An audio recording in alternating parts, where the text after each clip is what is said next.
Hi hello friends అందరికీ నమస్కారం అండి. తెలంగాణ రాష్ట్ర ప్రభుత్వ ఉద్యోగ పెన్షన్లకు సంబంధించి బకాయిలు బెనిఫిట్స్ చెల్లింపులు హైకోర్టు సంచలన తీర్పు మొత్తం బిల్లులన్నీ కూడా ఒకేసారి. సో ఈ వీడియోలో వీటన్నిటి గురించి పూర్తి వివరాలు అయితే తెలుసుకుందామండి.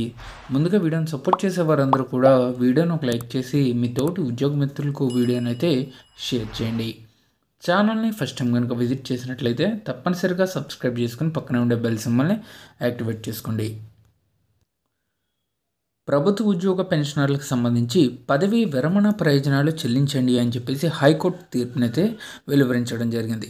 సిద్దిపేట జిల్లా మండపల్లి జడ్పీ హై స్కూల్ ప్రధాన ఉపాధ్యాయుడిగా పదవీ విరమణ చేసిన బి వెంకటేశానికి పదవీ విరమణ ప్రయోజనాలను 8 వారాల్లోగా చెల్లించాలని హైకోర్టు ఇటీవలే ఆదేశాలు జారీ చేసింది.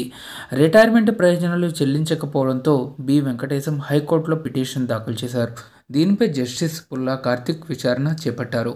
పిటిషనర్ తరపు న్యాయవాది వాదనలు వినిపిస్తూ 2024 మార్చి 31న పదవీ విరమణ చేయగా ఇప్పటి వరకు గ్రాట్యుటీ, ఎర్నడ్ లీవ్ల సొమ్ము, జనరల్ ప్రొవిడెంట్ ఫండ్ తదితరాలను చెల్లించలేదన్నారు.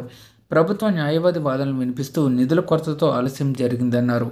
ఇరుపక్షాలు వాదనలు విన్న న్యాయమూర్తి పిటిషనర్ పదవీ విరమణ ప్రయోజనాలను 8 వారాల్లో అంటే 2 నెలల్లో చెల్లించాలని ఆదేశాలు జారీ చేశారు.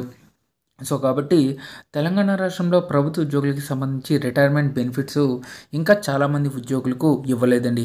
సో ఇవన్నీ కూడా చెల్లించాలని చెప్పేసి హైకోర్టు అయితే తీర్పుని అయితే ఇవ్వడం జరిగింది. సో తద్వారా ప్రయోజనాలకు ఎటువంటి ఆలస్యం చేయకుండా సరైన సమయంలో ఇవ్వాలని చెప్పేసి అంటున్నారు.